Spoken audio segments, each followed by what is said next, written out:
Doctor B Sivaprakasam, நுகர்வோர் பாதுகாப்பு.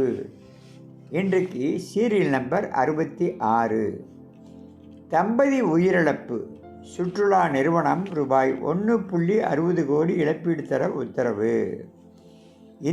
இந்தோனேசியாவுக்கு தேனிலவு சென்ற மருத்துவ தம்பதி கடல் அலையில் சிக்கி உயிரிழந்த விவகாரத்தில் சுற்றுலா ஏற்பாட்டு நிறுவனம் ரூபாய் 1.60 கோடி இழப்பீடு வழங்க சென்னை நுகர்வோர் நீதிமன்றம் உத்தரவிட்டுள்ளது.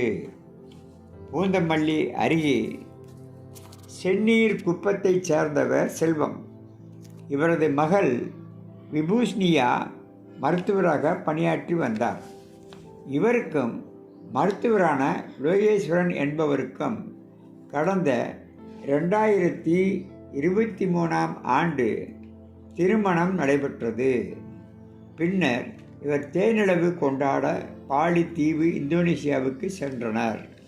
இந்தோனேசியாவில் கடல் பகுதியில் போட்டோ ஷூட் நடத்திய போது எதிர்பாராத விதமாக இருவரும் நீரில் மூழ்கி உயிரிழந்தனர். இதையடுத்து மணமகளின் தந்தை செல்வம் சுற்றுலாவுக்கு ஏற்பாடு செய்த ஜிடி ஹாலிடேஸ் நிறுவனத்தின் தவறான வழிகாட்டுதலால் தம்பதியினர் உயிரிழந்ததால் ரூபாய் 2 கோடி நஷ்டஈடு கேட்டு நுகர்வோர் நீதிமன்றத்தில் மனு தாக்கல் செய்தார். வழக்கை விசாரித்த சென்னை தெற்கு மாவட்ட நுகர்வோர் நீதிமன்றம் ரூபாய் 1.60 கோடி நஷ்டஈடாக வழங்க உத்தரவிட்டுள்ளது. வணக்கம்.